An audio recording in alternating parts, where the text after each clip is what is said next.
देखिए, सीपीएस मामले में आज सुनवाई का एक पक्ष पूरा हुआ है। अब अगले पक्ष में जहां सीपीएस के अन्य अधिवक्तागण हैं वो बात करेंगे और उसके पश्चात प्रदेश सरकार की तरफ से उसमें आर्ग्यूमेंट्स एडवांस किए जाएंगे। परंतु आज एक जो नया मामले में हुआ है स्थगन से पहले,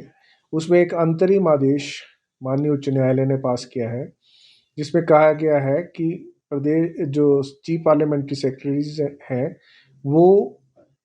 एज मिनिस्टर्स अपना कार्य नहीं करेंगे। हमने न्यायालय को पहले भी अपने रिप्लाई में स्पष्ट किया है कि जो चीफ पार्लियामेंट्री सेक्रेटरीज और पार्लियामेंट्री सेक्रेटरीज हैं वो किसी भी प्रकार से मिनिस्टर के कार्य नहीं कर रहे हैं, वो सिर्फ मिनिस्टर को उनके कार्य में असिस्ट कर रहे हैं। और न्यायालय हमने प्रदेश उच्च न्यायालय को ये स्पष्ट किया था कि Himachal Pradesh parliamentary secretaries appointment and salary allowances privileges amenities act 2006 जो है उसका जो सेक्शन 4 है,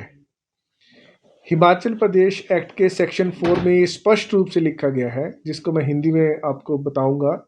कि पार्लियामेंट्री सेक्रेटरीज और चीफ पार्लियामेंट्री सेक्रेटरीज किसी भी एक्शन को, सरकार के किसी भी एक्शन को अप्रूव नहीं कर सकते हैं। फॉर एग्जांपल, जैसे किसी सरकार के अधिकारी ने कोई मिनिस्टर को फाइल भेजी है और उन्होंने कुछ फाइल पे मांगा है, तो चीफ पार्लियामेंट्री सेक्रेटरीज और पार्लियामेंट्री सेक्रेटरीज उस फाइल का अध्ययन करने के पश्चात उस पर एक अपना सुझाव मात्र दर्ज करवा सकते हैं, परंतु जो अप्रूवल है वो अप्रूवल का हक नहीं रखते हैं। इसलिए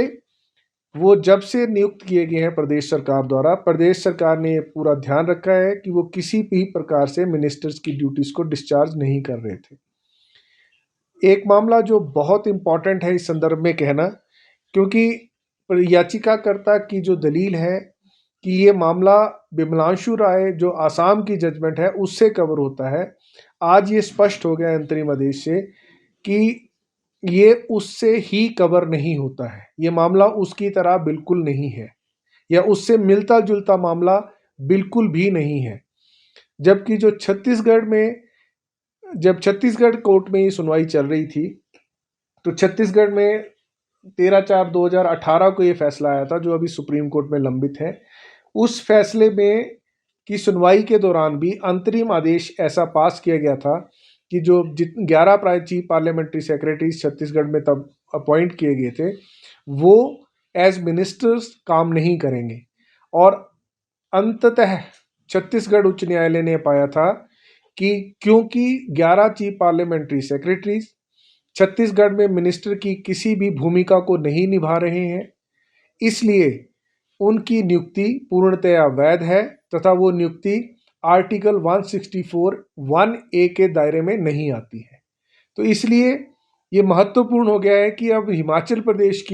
का जो कानून है पार्लियामेंट्री सेक्रेटरीज को अपॉइंट करने का,